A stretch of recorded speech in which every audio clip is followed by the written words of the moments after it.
obviously the number 7 means a lot to both of our families. And for you specifically, I know that's a number that for you, for Jackson, and for my family, for those that don't know, if all the Orioles, no one had worn number 7 in Baltimore since my grandfather. And so it was not officially retired. It was just unofficial. No one just ever wore it. But I believe, Matt, Jackson called my dad, I think, from what I heard. And I just thought it was really cool. And even talking with my dad about it, we felt that, and Bill said it really well, if there was going to be someone to take it over, it's going to take a special person. We feel like Jackson's is that. I mean, you just want to talk a little bit on that. I know that I guess you had a couple nice things to say about our family, but I think it's reciprocated. I think that it's a really cool moment kind of for me in Baltimore Orioles history. Yeah, so for me, it goes back to the fact that your dad was one of my favorite players growing up. I played infield as a younger player. I was actually drafted as a third baseman. And he was the big guy that played infield. Like, I don't know if people that are listening to this remember, but your dad was really like the first big shortstop / third baseman. Right. And then he set the stage for Alex Rodriguez and Derek Jeter and some of these guys that got bigger. And so I was a huge fan of your dad. And he was the poster on my wall. And so I was always a big fan of your dad. Got a chance to meet him in 2007. I think he was calling maybe the division series. Leslie said to me yesterday, your dad texted me yesterday. She said, "Oh, look, Dad's geeking out.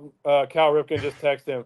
So I've been a huge fan of your dad. And then obviously I wore number 7 with the Cardinals and in my last year with the Rockies. And Jackson and Ethan have both worn it kind of coming up because that's, they want to be what their dad was. And so and just thinking about, with him wearing 7 with the Orioles and what your family has meant to baseball in general.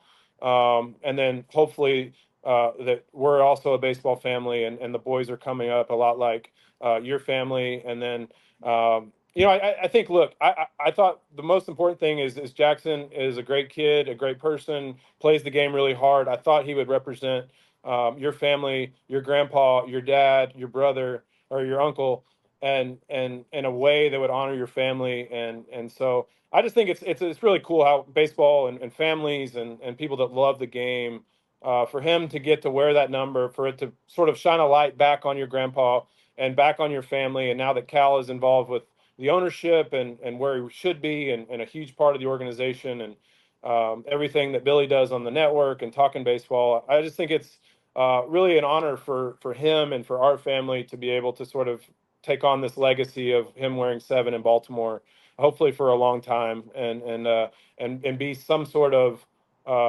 I don't know, like Cal was there, and obviously he's got a long way to go to ever have a career like your dad, but hopefully that's sort of what happens, and like I said, we as a family, and I know Jackson is very humbled and honored to wear that number.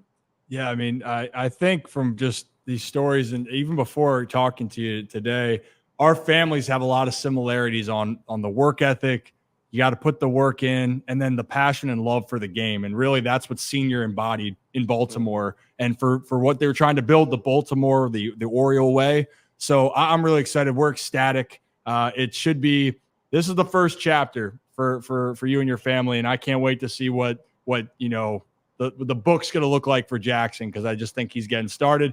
Are you going to be coming to Baltimore for the series next? Yeah, I'll be there. We're going to fly to Baltimore tomorrow. We'll probably watch Friday and Saturday, and then got to get back Sunday for the kids going back to school. So we are going to come and see the first game and maybe the second game in Baltimore. So looking forward to that. Awesome. Well, we'll be there too. Awesome. We wanted to be able to be there. So hopefully get a chance to talk with you. And I'd love to even pick your brain, a conversation between the fathers versus sons. Maybe we'll have to set that up at some point, because my dad, oh gosh, you're making me think of a lot of stories.